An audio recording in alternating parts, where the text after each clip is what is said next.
She only wanted to stay warm that night. A kind gesture, a door opened, a blanket shared, should have been simple. But when a black woman welcomed a freezing family inside, she had no idea the shadows of prejudice were watching.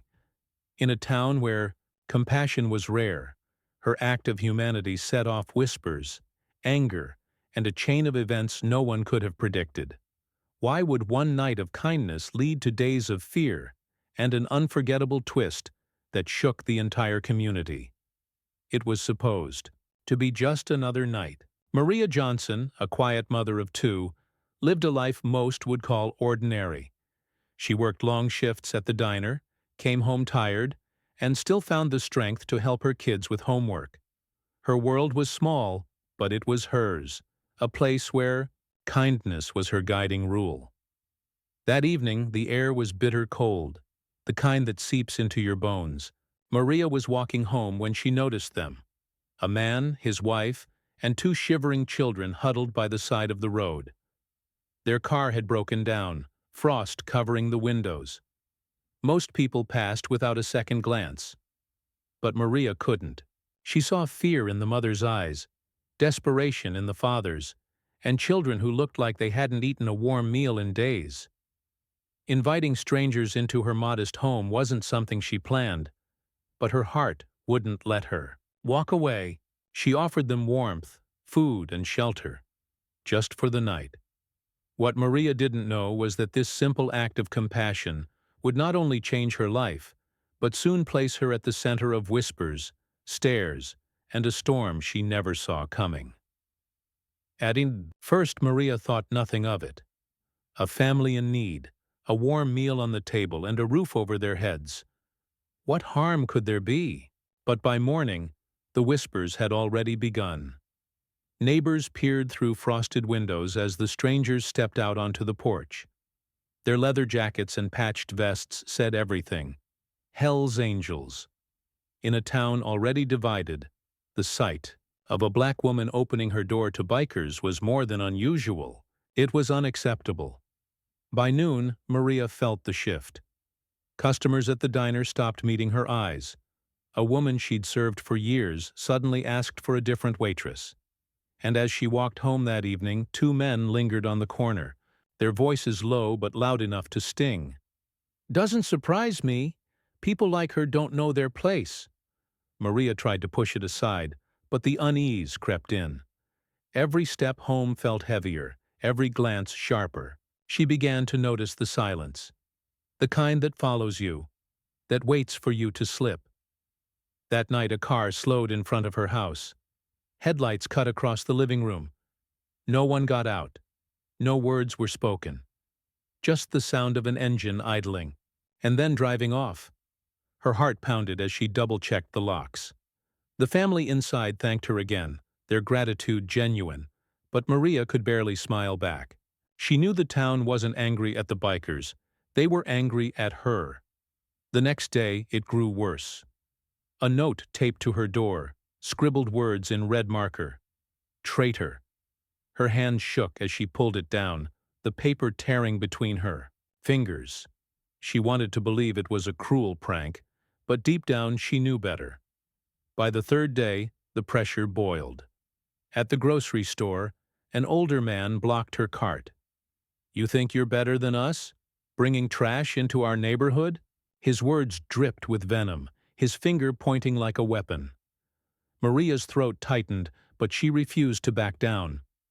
She pushed past him, every muscle trembling, pretending not to hear the laughter that followed. But the worst was yet to come. That evening, she spotted them again. Two figures at the end of her street, just standing, just watching. She couldn't see their faces, but she felt the hatred in their stillness. Inside her home, the children she sheltered slept soundly, unaware of the storm outside. Maria sat by the window, heart racing, wondering if she had made a terrible mistake, and then, just as fear threatened to break her spirit, a sound shattered the silence. The low, rumbling growl of engines in the distance. 1, 2, then dozens. Headlights pierced the darkness as rows of motorcycles thundered down the street, shaking the ground beneath her feet. Maria froze at the window. The same people, her neighbors, feared, the same group that had drawn so much suspicion, were now coming straight for her door. The roar of engines grew louder until the street trembled beneath them. One by one, the bikes lined up outside Maria's small house, chrome flashing in the streetlights, boots hitting the pavement like thunder. Neighbors peered from behind curtains, their whispers swallowed by the growl of dozens of riders. Maria's chest tightened. This was it. The town already hated her for opening her door. Now, with a wall of bikers outside, she wondered if she had put her children and herself in danger. Then came the knock. Heavy, demanding. The kind of knock that made the walls shake. Maria's hand hovered over the doorknob, heart hammering so hard it hurt. She thought of the note on her door, the stares, the threats. Was this where it ended? Slowly she opened it. Dozens of eyes stared back at her. Men in leather, faces hardened. By the road, stood in silence. And then, one stepped forward. He wasn't angry. He wasn't threatening. He was holding something. It was a grocery bag, filled with food, blankets, and medicine for the family she had sheltered. His voice cut through the night, low but steady. "You helped ours. Now we help you." Maria's knees weakened. She glanced, past him. More riders holding bags, some carrying toys for the children, others standing guard at her fence. They weren't here to harm her. They were here to protect her.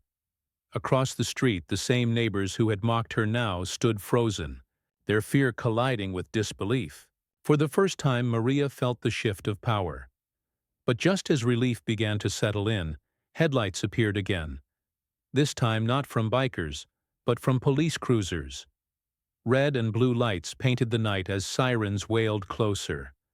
Maria's breath caught. She had stood against her neighbors. Now she was about to stand against something far bigger.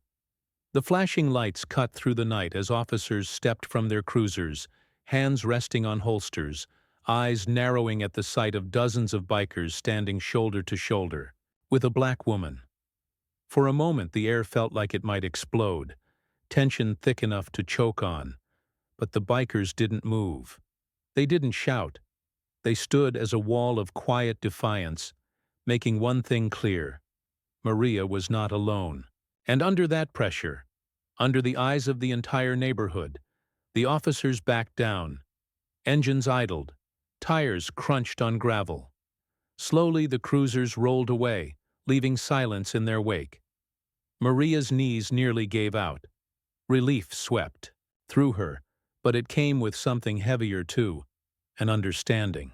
Her act of kindness had exposed not just the cruelty of her neighbors, but the deeper truth of a world where the color of her skin made her compassion dangerous.